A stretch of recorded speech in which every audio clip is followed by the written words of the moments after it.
Hello there, and welcome to Successfully Depressed. And I'm your host, Kerry Finsand. This show is all about helping solopreneurs navigate mental and physical health in life and business. Today's guest is Reggie Wideman, who loves building relationships just as much as he loves the quiet after a job well done. His career has spanned from startups to tech and marketing for brands such as Nike, Salesforce, and Lytics. Reggie has always kept a focus on the value he can bring to the world around him. This has led to his community involvement as a board member with the not-for-profit Right Around Portland and co-chair of the Technology Association Oregon's Tech and Color community. In this episode, we discuss how Reggie manages his anxiety, corporate trends in mental health, and how he advocates for mental health through an annual video series called 1 Minute for Mental Health. Now let's get to the interview. Welcome to the show, Reggie Wideman. Thank you. Well, I'm glad they were able to connect. I looked on LinkedIn, and apparently we connected about 12 years ago at some tech event probably. I know you used to go to a lot of different tech events. I did too. Well, 12 years ago, I didn't have kids, so I went to everything. Oh, yeah.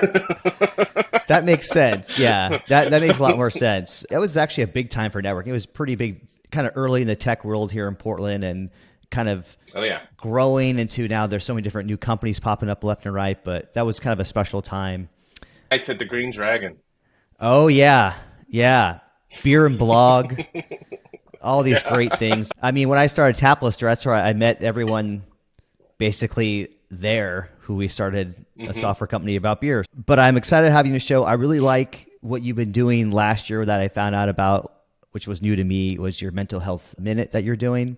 What I want to kind of get into is a little bit about you, your background, how you got today, and then, how you decided to create this kind of mental health awareness minute, which obviously is occurring during May, which is a mental health awareness month. So can you tell me a little bit about your background there? Yeah. Okay. Quick parts. Born and raised in Baltimore, Maryland. Went to school there as well. A small school called Goucher College. And then lived in D.C. for several years. I went to graduate school there. And then on a whim, I just up and moved to Portland. And I've been trying to figure out how long I've been in Portland.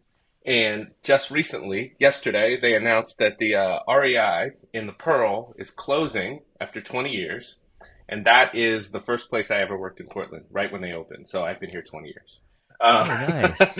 So I moved here just to, life honestly didn't make a lot of sense to me until I moved to the West Coast. Like you find a lot of people grow up in the West Coast and they move to the East Coast and they're like, okay, now life makes sense. And people move from the East Coast to the West Coast. Like it's just a different vibe. It's a different pace. And I just didn't have it. Like whatever it was when I lived in DC, everybody was in this rat race and I just didn't understand it. And I moved here, and maybe then there was too much balance, like maybe too much relaxing, but it was nice to have nature and have people care about things other than money and status. And so I came here, had an apartment with a roommate and worked retail and had fun. And then I started working for tech companies just kind of on a whim. I think my first one was contract job, part-time for Now Software, which was spun out of a bunch of Extensys guys.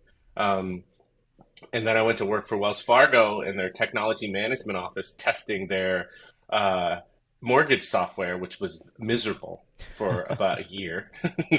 And then I went to my first real startup, which was Ethics Point, as a customer service rep. So they're now NavX Global. So I was there around employee 50, 60. I did that for several years. And then the Now Software guys had rebranded as U Software. And they were like, I'm sorry, it was Now Software and it transitioned to U Software while I was there. Now they're called Atenza. And it's a RSS enterprise feed management tool. And they're like, we're going big and we want you to come join and lead our professional services. And I was like, okay. So I go join. And that lasts about 6 months, and they go out of business.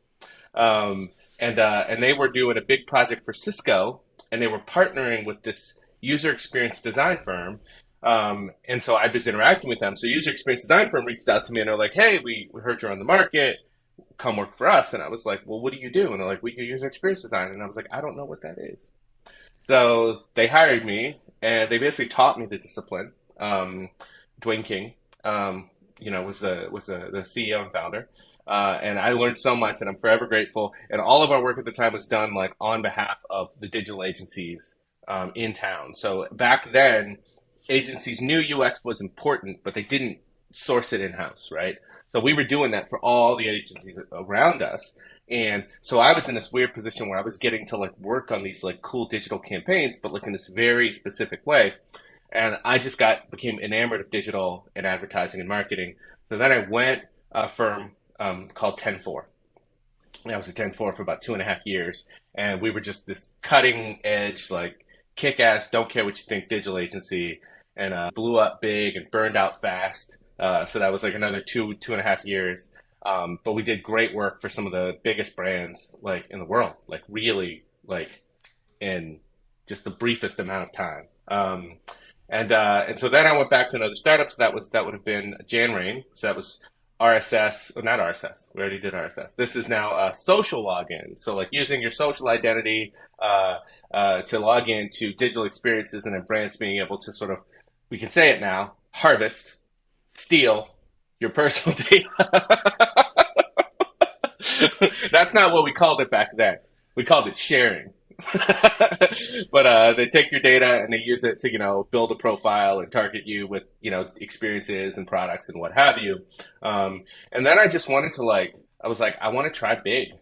So then I went to Salesforce. I was at Salesforce for 4.5 years, and I was in marketing consulting and then more experience consulting, where it was like sort of like the entire customer life cycle. So, not just focused on Salesforce Marketing Cloud, but like all the products that Salesforce could bring to the table to create these like unified consumer experiences, and just worked with like all the brands that I was excited to ever like be in the same room with. And it was just a really pivotal part of my career, but it was also really, really hard work. Had kids at that time, went through a divorce at that time.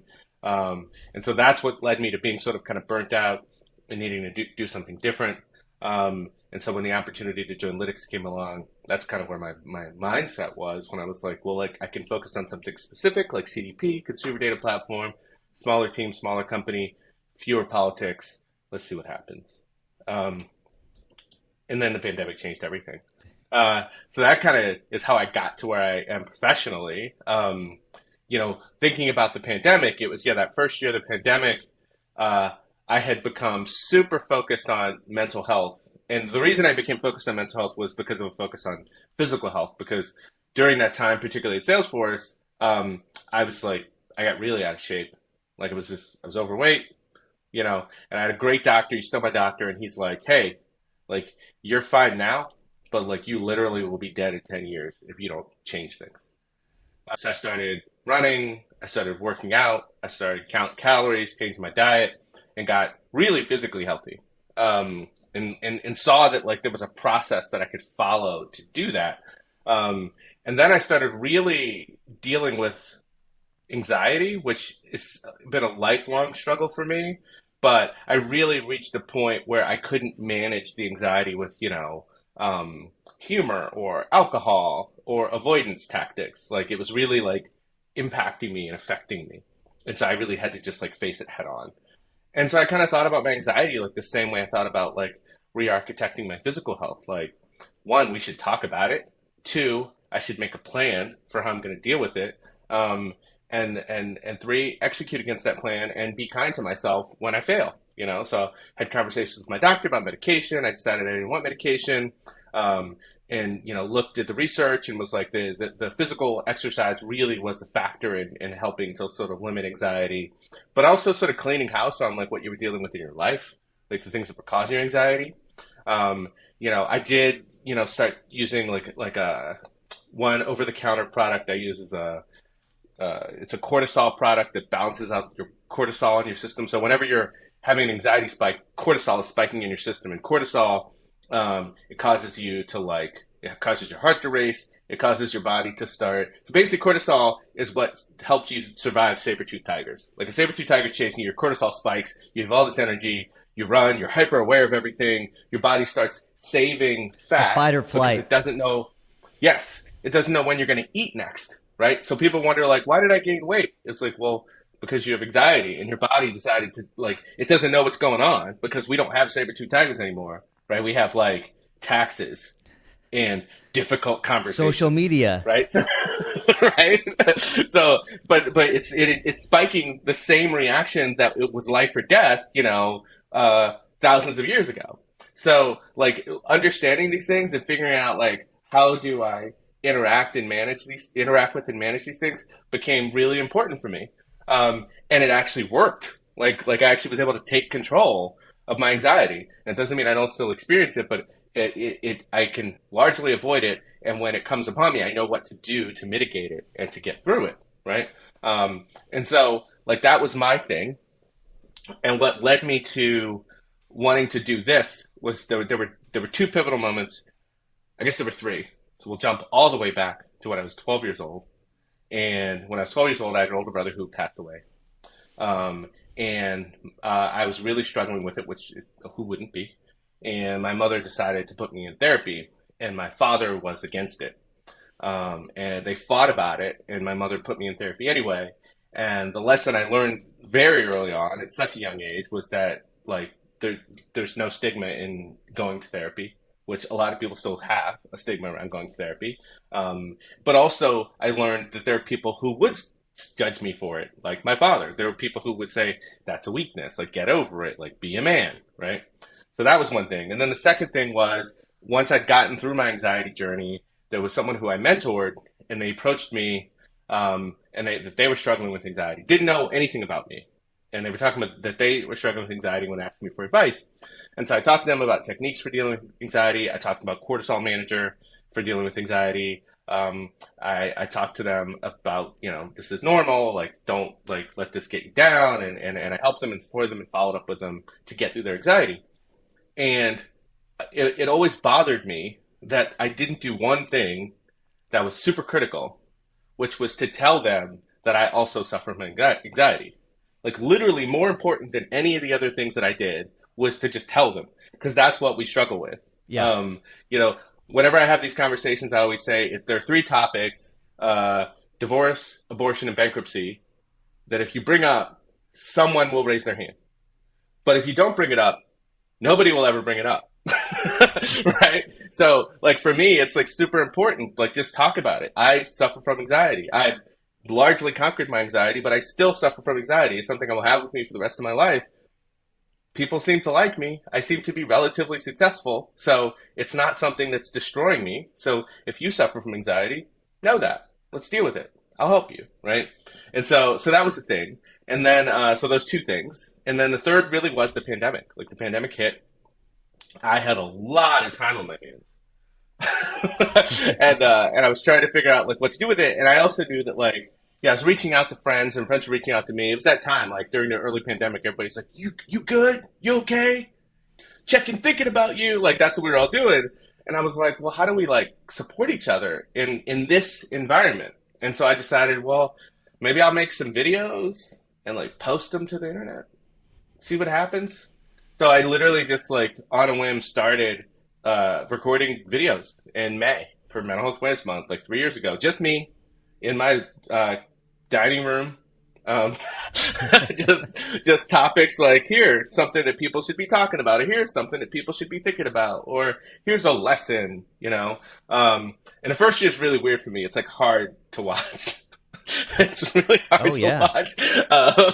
And I had, after the first year, so I'd wanted to do a video every day, and a good friend of mine talked me out of that. He's like, you will have no mental health at the end of May if you commit to recording a video every single day.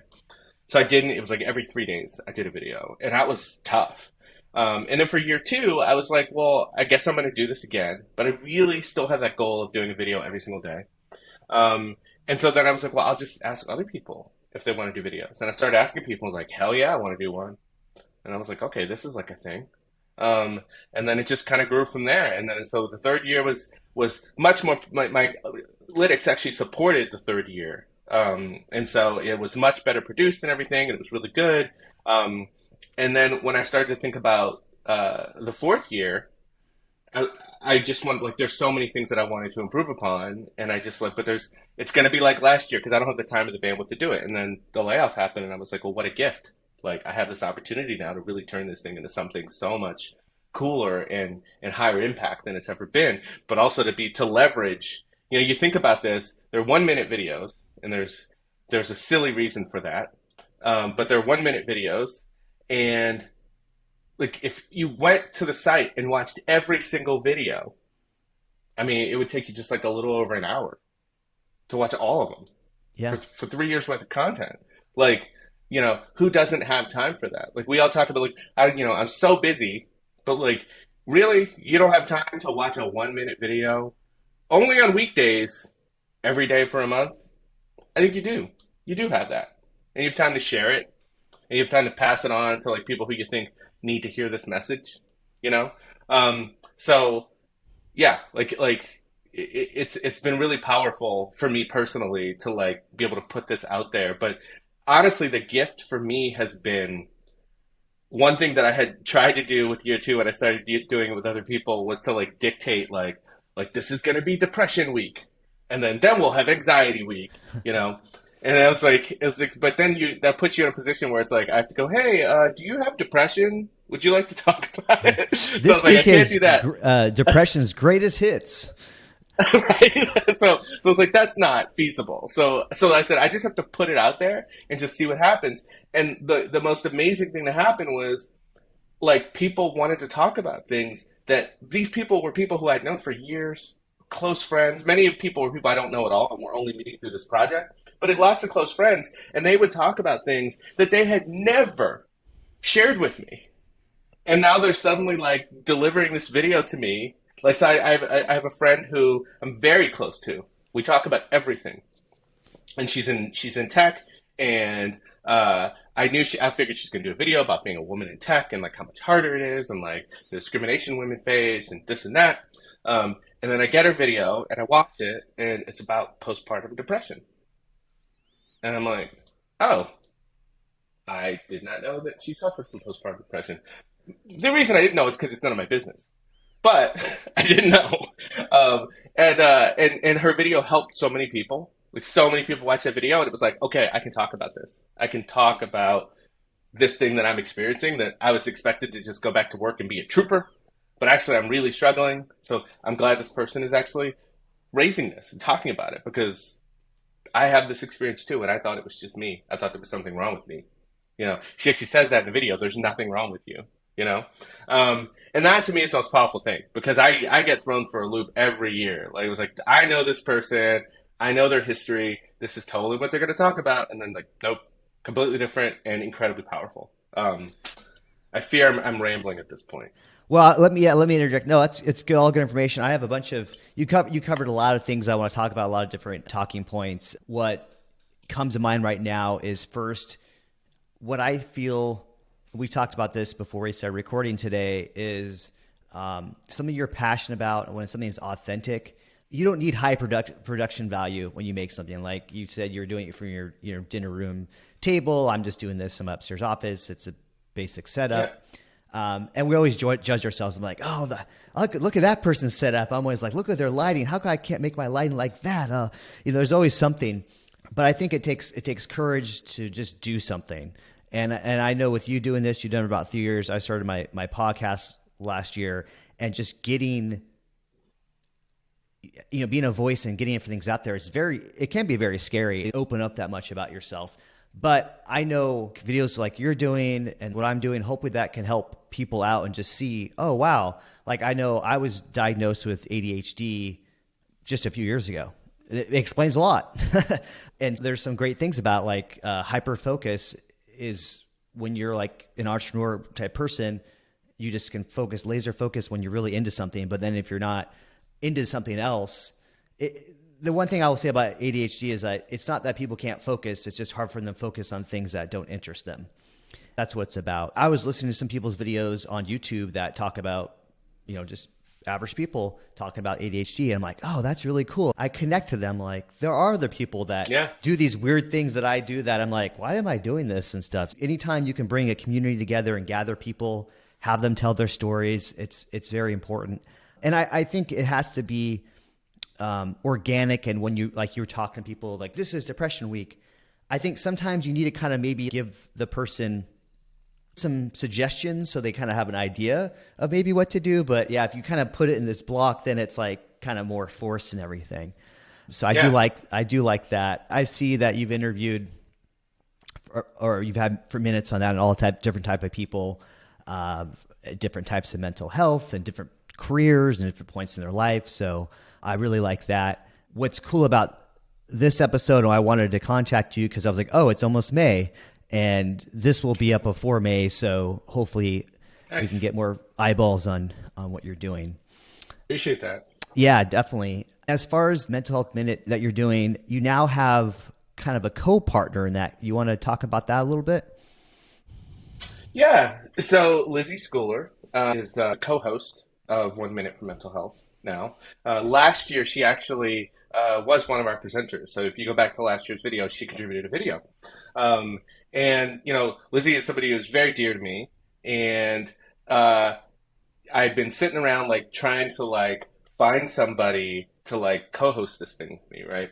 And so I used to have two rules. And one rule was that, I didn't let anybody who I worked with participate. And I threw that rule away last year. A bunch of Lytics employees did it. And the other rule was nobody in my circle could get involved. Because it's just this is I don't want any relationship to get messed up by this, because I might make a decision that you don't agree with, and I'm sitting around trying to find somebody to partner with me on it, and I'd asked a few people, and some people were non-committal, some people said no, it's too much, and she's always there, supporting it, cheerleading it, and then I was just like, well, do you want to do it? I think she was almost mad at me. Because she had wanted to the whole time, but was being respectful of the fact that I was not asking her to do it. So she became the partner, and I think that her commitment to mental health, she has her own journey that she talks about in her video, is just as high as mine, and we follow a lot of the same processes. We believe in therapy. We have regular therapists who we see regularly, and we talk about our issues. And we are committed to working through things and becoming better people. So she's the perfect model for the type of person who should be leading something like this. And also, candidly, when I think about a partner in this, I wanted it to be someone that if at some point I need to stop doing this or I want to stop doing this, that I know that they would just keep it going. And that is Lizzie. She absolutely will, if that ever is the case. So, and she's just she's just a really great person, and I think that I think I definitely come off very professional. I've got some rough edges, and she's much more warm and welcoming than I am. So I think it creates a very necessary diversity for 1 Minute for mental health. So we'll be doing her own videos, talking about the content that's coming up and promoting people's videos. And I'm delighted for people to get the experience of Lizzie. So it's going to be awesome. Well, I think that's nice. And it is hard to find someone when you have projects to, like you said, because you don't want to ruin friendships, and you don't just want to find anybody. You want to make sure that the person believes in it and they're not going to be flaky. And then also just having someone to bounce ideas off of, because if it's all in your head or something, or, you're talking to some other friends, they might be like, okay, this is interesting, but can we talk about something else now? So I think that's great. It's always nice to have a team effort on those things. I want to go back to earlier when you were talking about dealing with anxiety when you were around, I think it was 12, and you went to therapy, and your father didn't want you to go, and your mother, ended up saying, hey, he needs to go.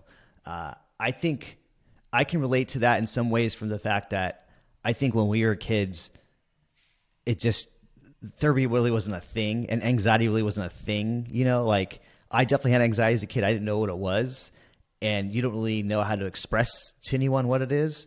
So I think it is a real challenge back then. I mean, well, it's still a challenge now, but at least there's more resources now than when we were kids. And then also, when you're younger too, you kind of learn to kind of bottle things up.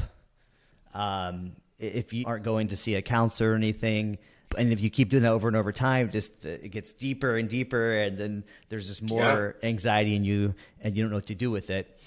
But I think part of it too is that it is hard also for men to accept emotions often, and it's like you have to be kind of the tougher person typically. I think that's probably just in society how things are perceived too. Yeah, 100%. I think that I mean, there's a lot there. So I think that my father definitely could have used and probably still could use some therapy. I But think I mean, pretty I much everyone does. recognize, yeah, I think it should just be you should just get signed up for therapy in January instead of a gym. Like, And don't quit but after 2 times. no.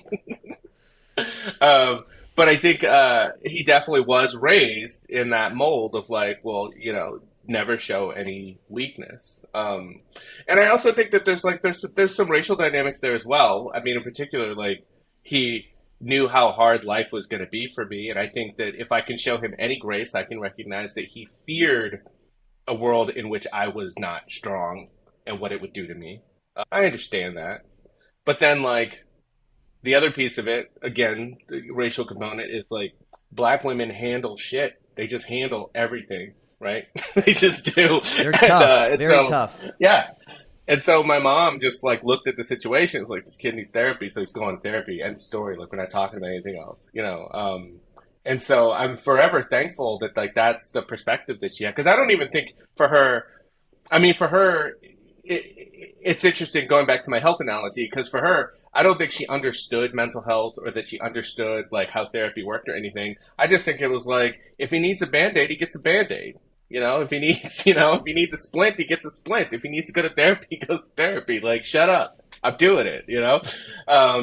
I'm forever thankful for her for taking that perspective, because I think a lot of people would have backed down. It wasn't a stranger; it was my other parent, right? And he was pretty adamant that I was not to go to therapy, and she's like, "He's going. Forget it. Shut up." So I think it was really helpful, and I think with my kids, I talk a lot about mental health, and I talk a lot about emotions, and and dealing with them, and how they're not weaknesses. Because for that exact reason, because your only mission with your kids is to help them skip half the bullshit that you dealt with, growing up. And so if I can help them skip worrying about whether talking to a therapist, I just want my kids to come home one day and go, "Hey, I think I need to talk to a therapist. I'm working through some stuff," and I'm like, "All right, no problem. Let's get you somebody." If that happens, I feel like I will have succeeded as a parent, because That'd be. I I didn't mean, that's ask for amazing. therapy. Let's hope that if Yeah. kids they grow up in an environment like that, your kids or other kids, that they can feel like, oh yeah, this is what I need, and parents are like, yeah, let's Because do it. it's no different than saying, I think I'm going to join a gym. I'm going to drop a couple pounds. I think I'm going to start seeing a therapist. I got some things I think I should work through, make me a better person. Okay, let's do it. It's not, there should be no stigma related to it. And so my mom definitely gets the credit for setting me on that path, even though I don't know that she knew that that's what she was doing. She was just trying to be a loving parent. So, yeah, that's a big part of it. And I think that shapes a lot of why 1 Minute for Mental Health is what it is now, right? Because it's really just about normalizing those conversations, just about talk about stuff. I remember that first year, some of the messages, and I think people were particularly raw, right? And I remember that first year, I would get notes from people, on LinkedIn messages, on LinkedIn, private messages, "Hey, thanks for this. I attempted to take my own life last week, and this really helped." And I'm like, "Oh my God, Wow. are you seeing a therapist?" And they're like, "Yeah, I got a therapist." Okay, good. Wow. because I'm not equipped I'm not a mental Yeah. health professional. I'm a mental health enthusiast. Yes. You Advocate. know? Yes. Yes. Yes. Um, Yes. so, but so just to know that like people are really suffering in very real ways, and just like if you just say something, then they open up and they start talking, and then it's like viral, right? Like somebody starts talking to somebody else, they start talking to a third, like, and everybody's just starting to suddenly talk about it, and now it's not weird anymore. You know, I mean, think about how many things were weird to talk about. Like, think about when we were kids, it would be weird to talk about having a gay relative. Yeah. Not weird now because we Yeah. talk about it, you Yeah. know? Yeah. I mean, when we were kids too, just using the term gay was not used for talking about and it was derogatory, I No, would say. it was very derogatory. Yeah. Yes. Yeah. And now, like my kids, like talk about they were watching a cartoon, and there were two characters in the cartoon who were gay, and my daughter just turns and she's like, they can get married, right? I was like, yeah. She's like, yeah, because girls can marry girls and boys can marry boys, and then she goes, and boys and girls can still marry each other, right? I was like, yeah, yeah, they always could. That's cute. That's cute. but like but she wasn't really asking questions, and it wasn't weird or awkward, you know. And like honestly, like that conversation with me at her age with my dad would have been very different. Yeah. Yeah. Yeah. It's like, So if I'm imagining your dad as a very strict man. Was he? I don't know that he was strict. He was just like he lives with a lot of fear, Yeah. you know. And I think that, and we all have plenty. And I think Yeah. that when fear rules uh, how you live your life, it causes you to make certain choices, and it causes you to worry about a lot of the wrong things. Like I know that like when I was a kid and I had friends who were gay and their parents didn't support them, you know, was it okay that their parents didn't support them? Absolutely not. But that lack of support came from a place of those parents being afraid of how they would be judged, how the kids would be judged, that they wouldn't have opportunities in society that they deserved as human beings, right? That's all fear, right? But if we let go of that, then your focus can really just be on what's best for your child. And if what's best for your child is to express themselves in the way that makes them joyful and happy, then you wouldn't care if they were gay or that they were with a person of the same gender as them, right? But this fear creeps up, and it's like, oh, they're not going to be able to get a job, and people are going to judge them, and somebody might attack them, you know. And what are people going to say about me? They're going to say I raised my kids wrong, right? And like all that stuff is garbage, right? Because it could be anything, right? It could be your kid could get a job that's weird, and it's like, oh, it's because you raised them wrong. Like, like it could be anything, you know. But it's just fear, you know. I think my dad like has lived and probably still lives his life with a lot of fear that he's been unable to let go of, and that's what caused you to lash out. So, like I said, him not wanting me to go to therapy was a fear of me being weak, which was comes from a fear of if he were weak, like Yeah. how the world would consume him as a black man, you know. I understand it. I just don't want to pass it on to my own kids. Yeah. I mean, also for him too, having to deal with things and also have kids too. That's a lot to take care of then. Um, if you're really dealing with different issues and you're also having to raise kids and teach them and, you know, trying to find your way of like, how does this work again? And I don't have, my wife and I don't But have any just kids or anything, but like a lot of our friends do. And, one of my friends just had a second kid. I'm like, are you guys a pro now? You got the first one, at least you learn some things. I know there's not pro, but at least you know how things work, in theory. But yeah, I don't except know. it'll be completely different from the first one. Yeah. I guess the next thing I wanted to kind of bring back was something that I really agree about is exercise for anxiety and how exercising is so important. And I'm fortunate, like I've had my moments where I wasn't exercising a lot. Like for a while when I was doing a startup and I was in the beer industry Yeah. doing a startup, I gained weight and I'd look at now I'm like, that's like 20 pounds ago or something. And it just wasn't healthy.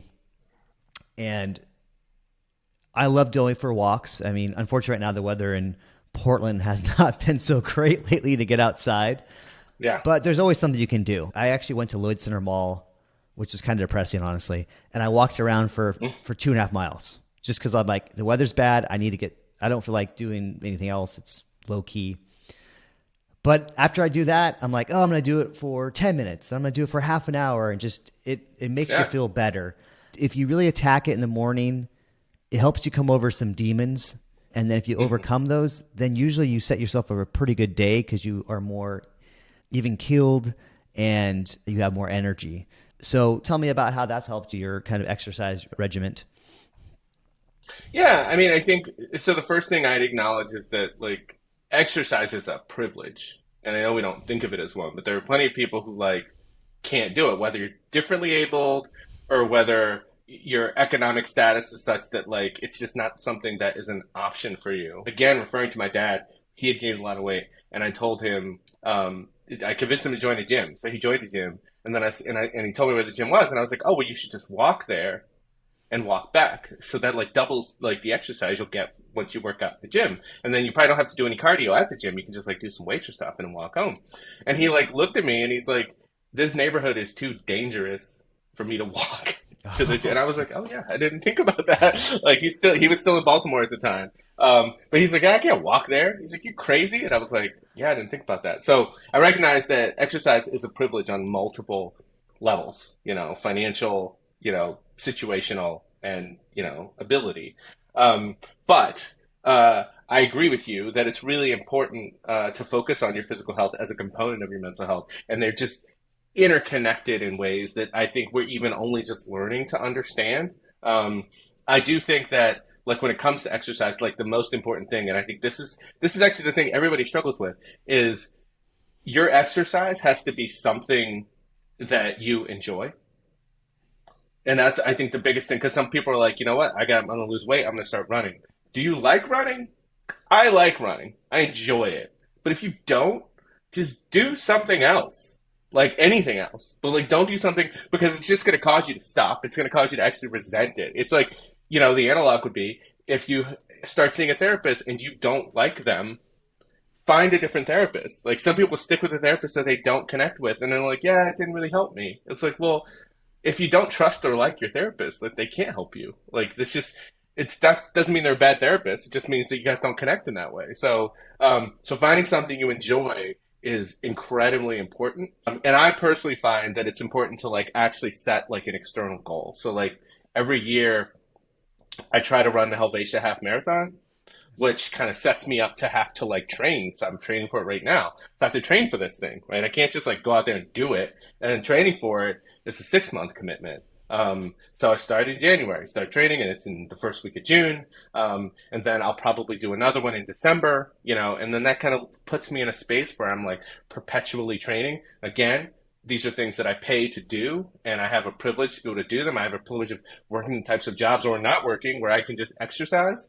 So I get that it's going to be a different situation for people. But I think take your situation in context and say, what can I do? Can I go for a walk, right? Or like, does my office building have a gym in it that I'm allowed to use? And maybe I'll do a 30-minute lunch and work out really quickly for 30 minutes, or work out after I get off, or come in early and do a workout. Like find your situation, but also find that other thing. I think the other thing is the innovation around like home workouts during the pandemic has been through the roof. So now there's so many different ways, equipment or without equipment, to like work out at home.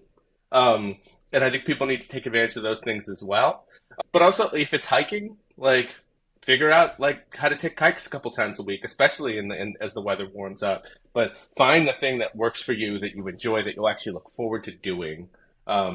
Because if that's not the purpose, then you will always fall off of it because it's not core to, you don't care about it. It would be like if I didn't like 1 Minute for Mental Health, I would be miserable, like putting this thing together. But I have the energy to support it and to work on it and to push it forward and to make it better because it means something to me. I think all aspects of our life, we have to attempt to find the light in that way. So I would include physical fitness in that.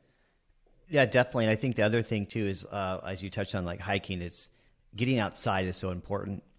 What I like about walking is it doesn't take anything special to do, and you can do it anywhere. And even days that maybe I don't feel like exercising or something, I can at least, go for some walks and stuff and, get out into nature and whatnot. So I think that's great.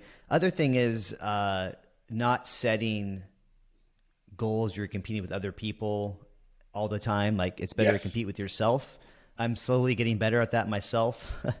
And just everyone's got a different situation. We all like have different things. Maybe you have an injury or something that makes things harder to do. So think about that. And then also finding a place that's maybe helps build a sense of community. Pre-COVID, I used to work out at this place called Portland Team Fitness. It was kind of a boot camp type workout place. Awesome place. Yeah. COVID killed it though. And it was just great people. And so you wanted to go there, you wanted to suffer together, and you loved it. So find that right community, or just finding a friend or something, just to kind of have some type of connection. Recently, my friend from high school, he invited me to share his workouts on his Apple Watch and my Apple Watch. So when I see what he did, I'm like, oh, he just did that? Well, guess what? I guess I'm doing more today. And so, just these little things that are kind of fun and competitive versus like, oh, I have to, do an Ironman this year or something, where really impressive if you do that, but might want to take baby steps first. And not everybody can do that. Yeah, exactly. Yeah. Exactly. And it's funny because so when I run, I tend to run alone, mainly because I like to be in my own head, but also because that helps me sort of like set like a pace for myself and like hold myself accountable to not like pushing myself too hard.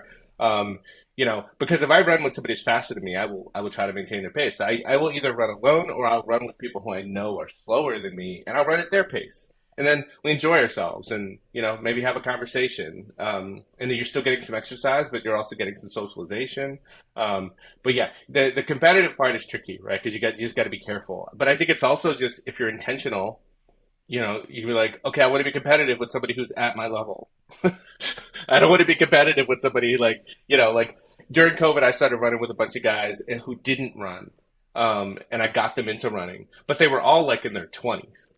And so I got them all into running, and then they all quickly got better than me. And then I quit running with them. And they were like, you don't want to run with that? I was like, no, I want you guys to keep running, but I can't keep up with you. I'll hurt myself. So, But I'm proud that you're going to do this, but I'm going to go run by myself. Yeah. At a much slower pace. So, yeah. Yeah. It's like when you play basketball or something, when you're playing with your friends, it's fun, but then maybe you're playing in like some type of tournament or something, and you're like, oh, this is a lot harder now and not as fun. Yeah. These people are really serious. The other thing I wanted to bring up was, I know you've worked at a lot of different places, large corporations, big known brands, but also different startups. It seems like your niche is kind of coming to a place, and you're good at kind of building teams and kind of leading early innovation on things. In your time and all that, you've done that, and all the different corporations you work for, from small to big, what have you seen as far as support and mental health at these companies? Have you seen improvements happen as well? It seems like Lytics was a company that was more forward thinking with that, probably because of you. Maybe you can elaborate a little bit on that. Yeah, I will agree that Lytics is more forward thinking on that. I don't know that I will take the credit for it, but I will agree with that assessment. They were definitely more forward thinking on that front.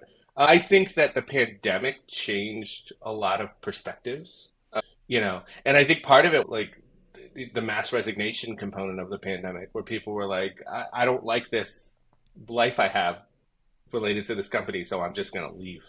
I'm going to leave without a job even. I'm just going to quit. Right. And I think that was very stunning for a lot of companies, because I think that sort of the unspoken rule was like, well, we'll pay you well, and we'll give you great benefits. And if you're suffering, you're suffering. Like, you're doing it for the money, right? And then I think people started to go, well, no, I don't want that. Like, I want the money and the benefits and to not suffer. Like, that's what I actually want. And so I think a lot of companies have made great strides in that area. I think a lot of companies have made great strides in seeing mental health as a important component, of a successful employee. So I think that's definitely like a good thing. I think where there's lots of work to do, like I'm remembering a story from a company I worked at where I was having a hard time, and I was very open about my mental health. So I went to my manager and I said, hey, I'm struggling with some anxiety right now. And I just want you to know that. I don't need you to do anything, and I'm working through it. And I could tell that my manager was very uncomfortable with me saying that to him. He didn't criticize me. He didn't hold it against me ultimately, but I was definitely not comfortable like having a conversation about my mental health with me. And then I was casually talking with another coworker about it, and they were like, "Why did you tell your manager that?" And I was like, "What?" They're like, "Why did you tell your manager that you have anxiety? You're struggling with it?" I was like, "Because I am." And and I was like, and actually I was relating this story again recently, and I said, it would be like if I got hit by a car and then hid it from my boss. Like, Reggie, you sound like, do you have a bandage on your foot? Ah, just, yeah, it's just a little, nothing, it's fine. Like, it'd be weird, right? To be like, wait, you got hit by a car? You didn't tell me? It's like, I didn't want you to worry. Like, why aren't we the same way? Like, if I'm struggling with anxiety, like you wouldn't fire me for getting hit by a car and maybe not being able to type for a couple of days, right? You wouldn't fire me for that. So why would you fire me for saying that I'm dealing with anxiety? Like, or that I need to take a couple days off to just like get my head straight. Like these are It things must that have we been should hard for you to support. do that too. I mean, that's not an easy thing to do, to talk to, a manager about. You know, it's funny. It wasn't hard for me to do it, but then after I had that interaction with my coworker, then I became really freaked out about the fact that I had done it. Like I kind of, I was naive. I was like, yeah, like I'm struggling with something. I'll tell my boss. And then this other person was like, you should not have done that. That was a terrible idea. You should not have done that. And I was like, uh-oh. And then I was stressed out about it. Then I had anxiety about it. but, uh, but I had reached a point in my personal development where, yeah, like that wasn't something that freaked me out at that point. Like that was just, this is who I am. Like here's what's going on. But That's a certainly there really were healthy earlier, way. but well, the sad part is, as I think back to earlier parts of my career, like I think that I can't say that I wouldn't have been comfortable or uncomfortable talking about my mental health because I was just completely unaware of it. Like I know that I can think of other times in my career where I definitely was dealing or suffering from anxiety or maybe even depression and just didn't know that's what it was. It was like, why am I so tired? Work harder. Like, Yeah. get your shit together.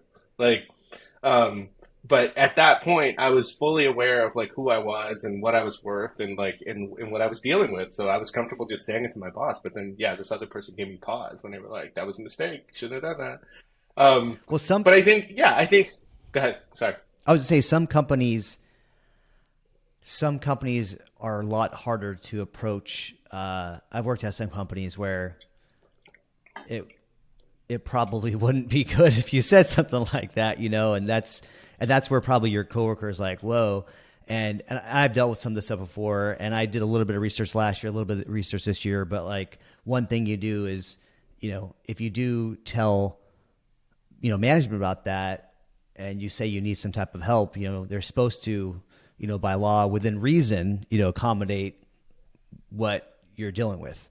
And that's Yeah. a whole like weird new scary thing that I'm learning about too, and trying to, I've interviewed other people and talked about it and trying to learn as much as I can too, to help other people out too, to see if they're having an issue, because they don't want to see anything negative happen to their job or something. But I do like also how your intention of having the confidence saying, hey, this is who I am, and if you guys aren't accepting it, then it's definitely not a good fit. Which I think that's kind of a cool perspective too. And then you're like, okay, well, it's like on basketball teams. Like sometimes like in the NBA, you're a one team, and then you go to a different team, and you're great because just the culture and the teammates. You weren't playing your position there. You're playing a different position. So, yeah, I like that.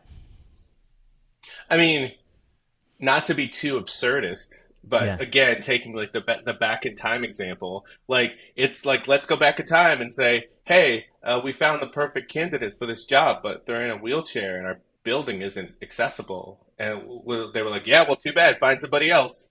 Like 50 years ago, that was the answer. yeah, And now that's not acceptable. And it shouldn't be any different for mental health. It shouldn't be any different, you yeah, know? yeah. I agree. It's And I like think, I was just saying, you think about that in a lot of different ways, like how there's other things out there that people are supportive, but not mental health. It's like this topic. Ooh, I don't know about that. I mean, it's obviously, like we said, it's getting a lot better, but it's just always been this kind of taboo subject. Which is why we just got to keep talking. We just keep talking about it, and talking about it, and talking about it. And then regardless of what your opinion is, it won't be weird or taboo, right? Like whether you think like people should suck it up or whether you think people should get the help they need, like it won't be taboo if we keep talking about it, you know? So, yeah, With I just your think it's important. with your 1 minute for mental health, where can people find more information about that online? Is there anything else you want to speak about with that? Anything you're excited about coming up specifically? Yeah, so I'm excited about Mental Health Awareness Month, May 1st. And beginning May 1st, we will be posting videos from this year's participants. So we'll be talking on a variety of topics that I'm really excited about. I've got a great guy talking about anxiety. I think I have somebody who's going to talk about their journey with MS, which is going to be really cool. That's a topic we've never covered before. But again, it begins May 1st, though. Right now, there's content. All of the previous 3 years' content is available. You can find us on 1 Minute for Mental Health on YouTube. You can find us at 1 Minute for Mental Health on Instagram. There's a 1 Minute for Mental Health company page on LinkedIn. So any of those places you can go to find us. Not doing Twitter or Facebook, sorry, or TikTok. But those other places you can easily find us. So and we're going to be there all month. And I feel like with this new model with YouTube, there's going to be more seasonal content going forward. So there's going to be things beyond Mental Health Awareness Month. Related to that, I am also the co-chair of Tech in Color for the Technology Association of Oregon. And next Thursday, the 27th, we are going to be doing a BIPOC co-working lunch from 10 a.m. to 2 at the central office on Morrison downtown.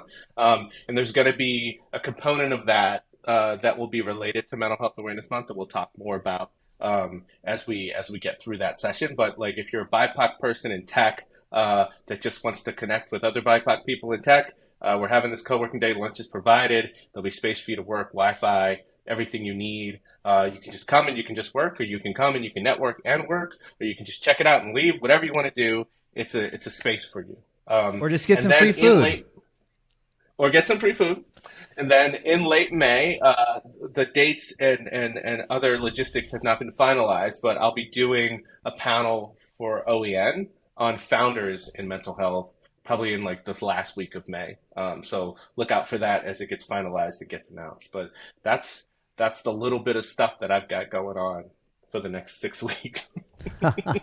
Well, today we've done, probably 60 minutes of mental health minutes. But Reggie, I want to thank you for your time today. I like to hear all your different stories, your background, a fellow person trying to champion mental health. I always like to end the show. Remember, you're not alone in life or business.